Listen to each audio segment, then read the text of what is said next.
तर दोन्ही बाजूला 4 हा कॉमन फॅक्टर आहे, तो कॅन्सल होईल. m2 हा -1/k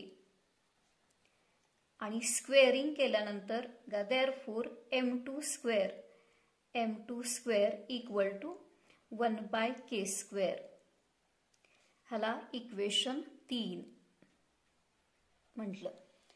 आता m1 equal to 3m2 he value 2 मध्ये ठेवायची. बघा, फ्रॉम इक्वेशन 2 m1 ची व्हॅल्यू 3m2 ठेवली. 3m2 इथं 3m2 ठेवला. m2 आहे तसा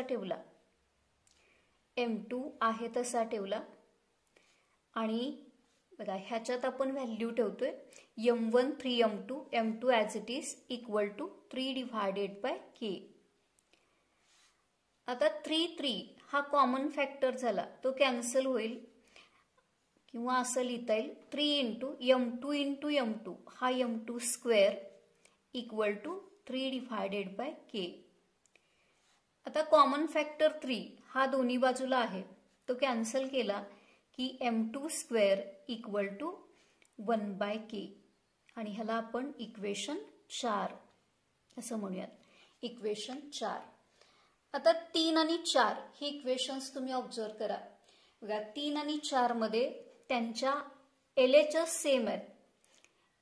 सेम आहेत म्हणून आपण RHS इक्वेट केला तरी चालणार आहेत. मग RHS इक्वेट केल्यानंतर बघा फ्रॉम 3 and 4 RHS इक्वेट केल्या की 1/k² इक्वल टू 1/k. आता ह्या इक्वेशन मध्ये ह्या दोघांचे न्यूमरेटर सेम आहेत म्हणून डिनॉमिनेटर आपण इक्वेट करू शकतो. बघा therefore k² equal to k. Therefore k² - k equal to 0. Therefore k common घेतला ह्या दोन टर्म्स मधून, k कॉमन घेतला की k × k - 1 equal to 0. Therefore दोन टर्म्सचा प्रोडक्ट 0 आहे. देअरफॉर k इक्वल टू 0 और k - 1 equal to 0. Therefore k equal to 0 and k equal to 1. ह्या दोन व्हॅल्यू तिथं आपल्याला k च्या मिळणार आहेत. बघा ही कंडिशन जर सॅटिस्फाय होत असेल तर आपल्याला ह्या इक्वेशन मध्ये जो अननोन आहे k तो फाइंड आउट करायचा होता आणि त्याची व्हॅल्यू आपल्याला इथं मिळाले k इक्वल टू 0 और k इक्वल टू 1. इथं आपण m1 + m2 equal to -2h/b आणि m1 × m2 equal to a/b ह्या दोन फॉर्म्युलांचा वापर केलाय आणि k ची व्हॅल्यू फाइंड आउट केलेली आहे. आता हे एक्झाम्पल तुम्ही होमवर्कसाठी घ्यायचं आहे. Find the value of k if slope of one of the lines represented by 4x² plus kxy plus y² equal to 0 is 4 times the slope of the other. आता हे example त्याच टाईपचं आहे. इथं पण एक जॉईंट इक्वेशन दिलेलं आहे पेअर ऑफ लाईन्सचं आणि k फाइंड आउट करायचं आहे. आणि पहिल्या एक्झाम्पलमध्ये एक स्लोप दुसऱ्याच्या तिप्पट दिला होता. इथं फक्त एक स्लोप दुसऱ्याच्या चौपट आहे असं दिले, म्हणजे m1 इक्वल टू 4m2 हे दिलेलं आहे आणि k फाइंड आउट करायचं आहे. इथं k ची व्हॅल्यू ±5 इतकी येणार आहे. Next example. If slope of one of the lines given by ax² + 2hxy + by² equal to 0 is 4 times the other, then show that 16h² equal to 25ab.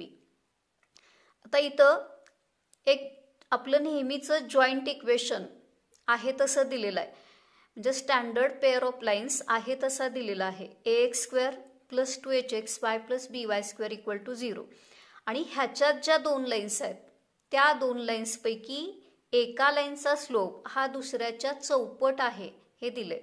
आणि असं असेल तर हे इक्वेशन आपल्याला प्रूव्ह करायचं आहे. 16h² इक्वल टू 25AB हे equation prove करायचं आहे. आता नेहमीप्रमाणे आपण आता एक स्लोप दुसऱ्याच्या चौपट आहे, स्लोप्समधलं रिलेशन दिलेलं आहे. म्हणजे आपण m1 + m1 + m2 equal to -2h/b आणि m1 × m2 equal to a/b ह्या फॉर्म्युलांचा वापर करणार आहे. आता ह्याच्यात ज्या दोन लाईन्स आहेत याची proof, if m1 and m2 R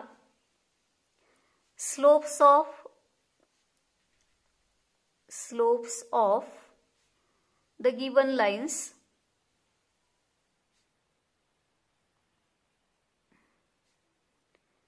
then आता इथं लाईन्स स्टँडर्ड पेअर आहे तसाच दिलाय, म्हणजे फॉर्म्युली पण आहे तसेच येणार आहेत. Then m1 + m2 equal to -2h/b ह्याला आपण इक्वेशन 1 म्हटलं. आणि m1 × m2 equal to a/b ह्याला इक्वेशन 2. आता हे फॉर्म्युली ह्या लाईनसाठीच आपण प्रूव्ह केलेले आहेत, ते आहे तसे घेतलेले आहेत. आता इथं दिलेलं काय, one slope is 4 times the other, म्हणजे एक स्लोप दुसऱ्याच्या चौपट आहे. But m1 equal to 4m2 हे दिलेलं आहे. आता ह्या रिलेशनचा वापर करायचा आणि हे इक्वेशन प्रूव्ह करायचं आहे. आता m1 इक्वल टू 4m2 ही व्हॅल्यू इक्वेशन 1 मध्ये आपण सबस्टिट्यूट करूया. फ्रॉम 1 m1 ची व्हॅल्यू 4m2 इथं ठेवली. 4m2 + m2 equal to -2h/b. तर 4m2 + m2 हा 5m2 होईल. Therefore 5m2 equal to -2h/b. आता हा 5 मी इकडे ट्रान्सफर केला, तो इकडे आला की डिनॉमिनेटर मध्ये येईल. Therefore m2 equal to -2h/5b. आता दोन्ही बाजूला स्क्वेअरिंग केलं. देअरफॉर m2² इक्वल टू, आता स्क्वेअर पॉझिटिव्ह येईल आणि ह्याच्यातल्या प्रत्येक टर्मचा स्क्वेअर होईल. 4h² / 25b². तर ह्याला इक्वेशन 3 म्हणूयात. आता m1 इक्वल टू 4m2 ही व्हॅल्यू, ही दिलेली व्हॅल्यू आपण इक्वेशन 2 मध्ये ठेवणार आहे. फ्रॉम 2 m1 ची व्हॅल्यू 4m2 ठेवली. m1 ची व्हॅल्यू 4m2, m2 आहे तसा ठेवला इक्वल टू a/b. आता 4 आहे तसा ठेवला. m2 × m2 हा m2² येईल इक्वल टू a/b. आता 4 परत ट्रान्सफर केला की तो डिनॉमिनेटरला शिफ्ट होईल a/4b आणि ह्याला इक्वेशन 4 म्हटलं. तर इक्वेशन 4 मध्ये आपल्याला m2² मिळणार आहे, म्हणून इथं आपण स्क्वेअरिंग करून घेतलेलं आहे. आता इक्वेशन्स 3 आणि 4 बघा. इक्वेशन्स 3 आणि 4 ह्यांची LHS सेम आहे, म्हणून आपण RHS इक्वेट करू शकणार आहे. फ्रॉम 3 and 4 बघा, त्या दोन इक्वेशनच्या RHS आपण इक्वेट केल्या. 4h² / 25b² equal to a/4b. आता इथं b² आहे आणि इथं b आहे, ह्याच्यातला एक b कॅन्सल होईल. बघा, देअरफॉर 4h² / 25b, एक b इथला कॅन्सल झाला आणि इकडचा b कॅन्सल होईल a/4. आता क्रॉस मल्टिप्लिकेशन घेतलं. बघा, क्रॉस मल्टिप्लिकेशन घेतल्यानंतर 16h² इक्वल टू 25ab. आणि हे रिक्वायर्ड इक्वेशन आहे जे आपल्याला प्रूव्ह करायचं होतं. आपल्याला हे प्रूव्ह करायचं होतं, ते इक्वेशन इथं मिळालेलं आहे. Example, find the value of k if slopes of the lines given by kx square plus 5xy plus y square equal to 0 differ by 1. तर इथं सुद्धा k ची व्हॅल्यू आपल्याला फाइंड आउट करायचे आणि हे एक जॉइंट इक्वेशन दिले. ह्याच्यामध्ये दोन लाईन्स आहेत, ज्या दोन लाईन्सच्या स्लोप्स मधला फरक हा 1 आहे असं दिलंय. म्हणजे कुठलं रिलेशन इथं दिलेलं आहे, if m1 and m2 are slopes of the given lines then m1 minus m2 equal to 1. म्हणजे ह्या दोन लाईन्सचे स्लोप्स जर आपण m1 आणि m2 आहे तसं अश्यूम केलं तर त्या दोन स्लोप्स मधला फरक हा 1 आहे हे दिले. म्हणजे m1 minus m2 equal to 1 दिलेला आहे आणि त्याचा वापर करून आपल्याला k ची व्हॅल्यू फाइंड आउट करायची आहे. सोल्युशन, पहिल्यांदा आपण इक्वेशन आहे तसं लिहून घेणार आहे. Equation of lines kx square plus 5xy plus y square equal to 0. आता हे इक्वेशन कंपेअर करायचं आहे. आपल्या स्टँडर्ड पेअर ऑफ लाईन्सशी कंपेअर केल्यानंतर comparing with ax square plus 2hxy plus by square equal to 0. Constant आधी आपण फाइंड आउट करून घेणार आहे. a हा k येईल, a म्हणजे x स्क्वेअरचा कोएफिशियंट, 2h हा 5 येईल xy चा कोएफिशियंट आणि b म्हणजे y स्क्वेअरचा कोएफिशियंट, तो इथं 1 आहे. आता m1 प्लस m2 आणि m1 इंटू m2 च्या व्हॅल्यू आपण कॅल्क्युलेट करून घ्यायच्यात. If m1 and m2 are slopes of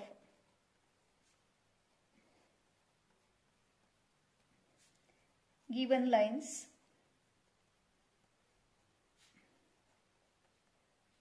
then m1 plus m2 हा फॉर्म्युला मायनस 2h अपॉन बी आहे. मायनस 2h ची व्हॅल्यू 5 आणि b 1 आहे. म्हणजे m1 प्लस m2 हा मायनस 5 येईल. ह्याला आपण इक्वेशन 1 म्हणूया. आता m1 इंटू m2 हा a divided by b equal to a ची व्हॅल्यू k आहे आणि b 1 आहे. k डिवाइडेड बाय 1 हा k येईल. ह्याला इक्वेशन 2 म्हटलं. आता दिलेलं काय आहे, दोन लाईन्सच्या स्लोप्स मधला फरक म्हणजे ह्या दोन स्लोप्स मधला फरक हा 1 आहे. म्हणजे दिलेलं रिलेशन आपण लिहिलं m1 minus m2 equal to minus 1. m1 minus m2 equal to 1. आता k फाइंड आउट करताना ह्या तीन टर्म्स मधलं रिलेशन आपल्याला जर माहिती असेल तर k ची व्हॅल्यू आपल्याला काढता येणार आहे. मग क्वाड्रॅटिक इक्वेशन मध्ये आपण m1 plus m2, m1 into m2 आणि m1 मायनस m2 यांच्यातलं काय रिलेशन शिकलेलं आहे बघा. तुम्ही अल्फा आणि बीटा इथं घेतले असतील. Alpha plus beta, alpha into beta आणि alpha into alpha minus beta ह्यांच्यातलं रिलेशन आपल्याला असं माहिती आहे बघा. Since m1 minus m2 bracket square m1 minus m2 bracket square equal to m1 plus m2 bracket square minus 4m1 m2 हे relation आपल्याला माहिती आहे. त्याचा आपण वापर k फाइंड आउट करण्यासाठी करणार आहे. आता याच्यामध्ये व्हॅल्यू ठेवल्या देअरफॉर m1 मायनस m2 हा 1 दिलेला आहे. m1 प्लस m2 हा minus 5 bracket square minus 4 m1 into m2 हा k आहे. तर हे सिम्प्लिफाय केलं की आपल्याला के ची व्हॅल्यू मिळेल. Therefore 1 equal to 25 minus 4k. Therefore minus 4k ची टर्म LHSला घेतल्यानंतर 4k इक्वल टू 25 मायनस 1 हा 24 and therefore value of k equal to 6. म्हणजे के ची व्हॅल्यू इथं 6 असणार आहे. त्याच्यानंतर आपण ऑक्सिलरी इक्वेशन ऑफ लाईन्स वरचे एक्झाम्पल्स बघणार आहोत. Auxiliary equation of lines ax square plus 2hxy plus by square equal to 0 is bm square plus 2hm plus a equal to 0. तर ह्या लाईन्सचं ऑक्सिलरी इक्वेशन हे आहे, हे आपण डिराईव्ह केलेलं आहे. ह्याच लाईनचं हे फक्त वेगळं स्वरूप आहे. ह्याच्यात सुद्धा 2 लाईन्स आहेत ज्या ओरिजिनमधून पास होत आहेत आणि हे इक्वेशन ह्या स्टँडर्ड पेअर ऑफ लाईन्सचं ऑक्सिलरी इक्वेशन आहे. तर त्याचा एक्झाम्पलमध्ये आपण वापर करणार आहोत. First example, find the value of K if one of the lines given by 6x square plus kxy plus y square equal to 0 is 2x plus y equal to 0. आता इथं सुद्धा आपल्याला के ची व्हॅल्यू फाइंड आउट करायची आहे. एक joint equation दिले आणि त्याच्यात ज्या 2 लाईन्स आहेत त्या 2 लाईन्सपैकी एक line 2x plus y equal to 0 आहे असं म्हटलेलं आहे. तर आपण इथं पहिल्यांदा कॉन्स्टंट्सच्या व्हॅल्यू फाइंड आउट करणार आहे. Solution, equation of lines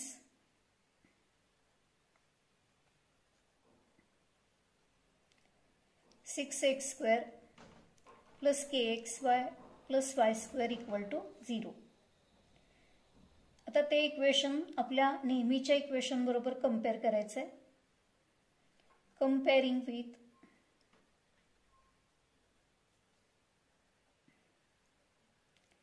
ax square plus 2hxy plus by square equal to 0. a म्हणजे एक्स स्क्वेअरचा कोएफिशियंट तो 6 आहे. a equal to 6.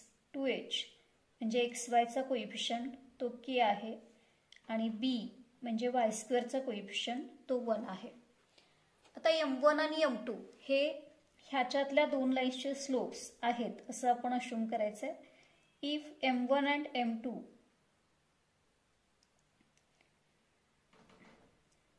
आता इथं m1 प्लस m2 आणि m1 इंटू m2 ह्यांच्या व्हॅल्यूज काढणं आपण ऑक्सिलरी इक्वेशनचा इथं वापर करणार आहे.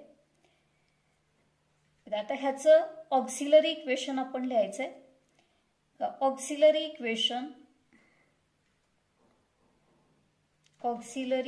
इक्वेशन ऑफ द लाईन्स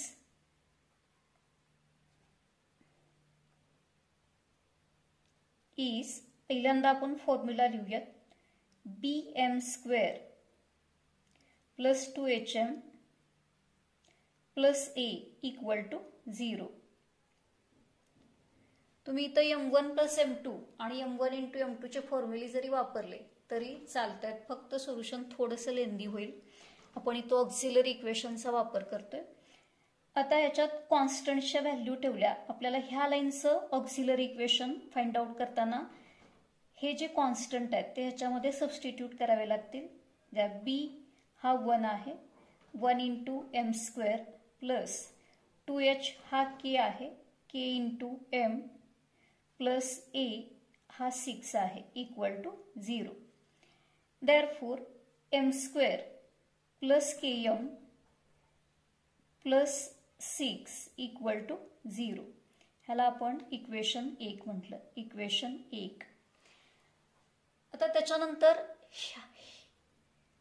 ह्याच्यात ज्या 2 लाईन्स आहेत त्या 2 लाईन्सपैकी एक line 2x plus y equal to 0 अशी दिलेली आहे. मग ह्या लाईनचा आपण स्लोप काढूया. Slope of the line 2x plus y equal to 0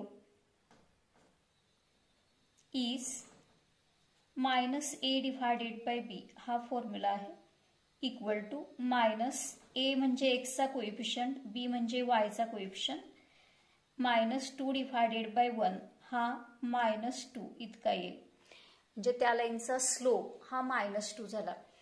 आता हा जो स्लोप आहे तो ह्याच्यात ज्या दोन लाईन्स आहेत त्या दोन लाईन्सपैकी एका लाईनचा स्लोप आहे. म्हणजे ह्याच्यात ज्या दोन लाईन्स आहेत त्या दोन लाईनचे दोन स्लोप्स, त्या दोन्ही स्लोप्सनी हे इक्वेशन सॅटिस्फाय होणार आहे. मग त्यापैकी एक स्लोप म्हणजे एक यमची व्हॅल्यू आपल्याला इथं माहिती आहे. म्हणजे ही व्हॅल्यू जर यमच्या ठिकाणी आपण इक्वेशन 1 मध्ये ठेवली तर ते इक्वेशन सॅटिस्फाय होणार आहे. हे इक्वेशन एक क्वाड्रॅटिक इक्वेशन आहे. ते सॉल्व केलं की यमच्या दोन व्हॅल्यू आपल्याला मिळणार आहेत. त्या यमच्या दोन व्हॅल्यू म्हणजे याच्यात ज्या दोन लाईन्स आहेत त्या दोन लाईनचे ते स्लोप्स असतात आणि त्या दोन्ही स्लोप्सनी हे इक्वेशन सॅटिस्फाय होते. पैकी एक स्लोप, एक लाईन इथं आहे आणि त्या लाईनचा स्लोप हा आहे. म्हणजे ह्या स्लोपनी हे इक्वेशन सॅटिस्फाय झालं पाहिजे. Since 2x plus y equal to 0 is one of the lines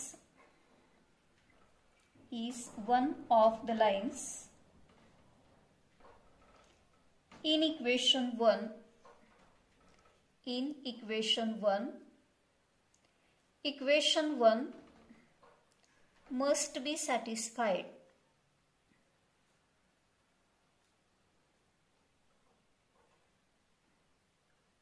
by m equal to 2 by m equal to -2.